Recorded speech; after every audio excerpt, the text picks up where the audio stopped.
Well, last night, Joe Biden voters in Washington physically assaulted and harassed Brendan Straka and another man. Straka is a former Democrat who founded the Walkaway campaign to encourage others to leave the party as well. Here's what happened last night in D.C. Really? That's fine. I don't speak to people like that. I really do.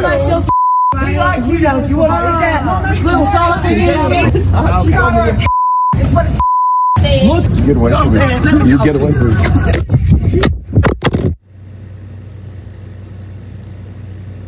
So that is what the left would call, the New York Times would call a hate crime, but only if it happened to someone they agreed with politically.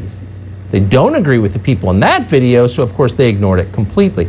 Keep in mind, this is the same media establishment that jumped with all four paws on the Jussie Smollett hoax just last year. Remember that?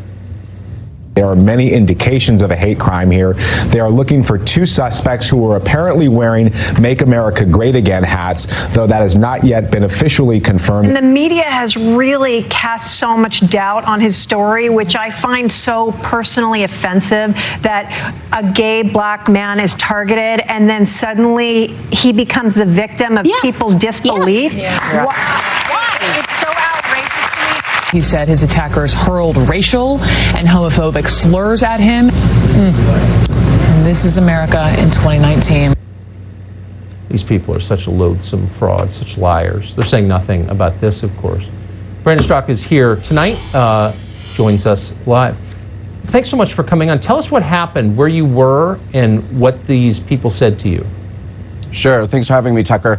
So I was a guest last night at the White House for the close of the RNC convention to watch President Trump's speech. It was a magical evening. Everything was absolutely incredible, like something out of a storybook. I was there with a bunch of people from my organization, the Walkaway campaign. And as I was leaving with two people, Mike Harlow, who's a fellow gay man and conservative activist, and the ED of Walkaway, Libby Albert, we were exiting the convention along with a large group of people.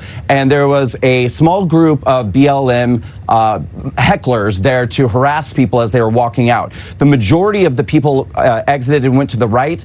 The two friends of mine and I exited and we went to the left, which ended up being a big mistake. We were trying to get back to our hotel, and as we were walking back to our hotel, four of the people who were with the BLM mob that was harassing the majority of the people as they were leaving was walking down the street, crossing us as we were walking back to the hotel, and that's when they started hurling homophobic slurs at us, anti-gay slurs, and then they walked up to Mikey Harlow, spit in his face, they threw a drink at me, threw a cup in my face, and then they actually hit Libby Albert, the girl who was with me. They called us the anti-gay F word about 3 or 4 times, as you can see in that video.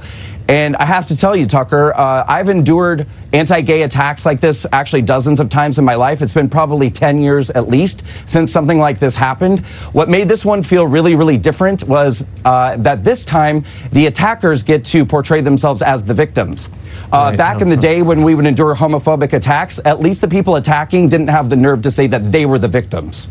So that is such a good point. So quickly, to all the well-meaning rich ladies with BLM signs on their front lawns, and to all the corporate HR departments who are allocating millions and millions of dollars to BLM, what would you say to them? Well, I would say that this is a group that just attacked 2 gay men. They've attacked people around the country violently. This is a violent group, and they're a dangerous group. And if I just may say really, really quickly, too, because you brought up the Jussie Smollett thing and the way the media covered that, I would like to ask some of those in media, gay people like Anderson Cooper, Don Lemon, and Andy Cohen, do you have anything to say about the fact that 2 gay men were attacked last night by Black Lives Matter? Because you guys have been really supportive of this organization. I'd love to know what you think about that now that 2 people in your community were attacked by this organization. It's a fair question. Brandon, thanks so much for coming on tonight. I appreciate it. Thank you, Tucker.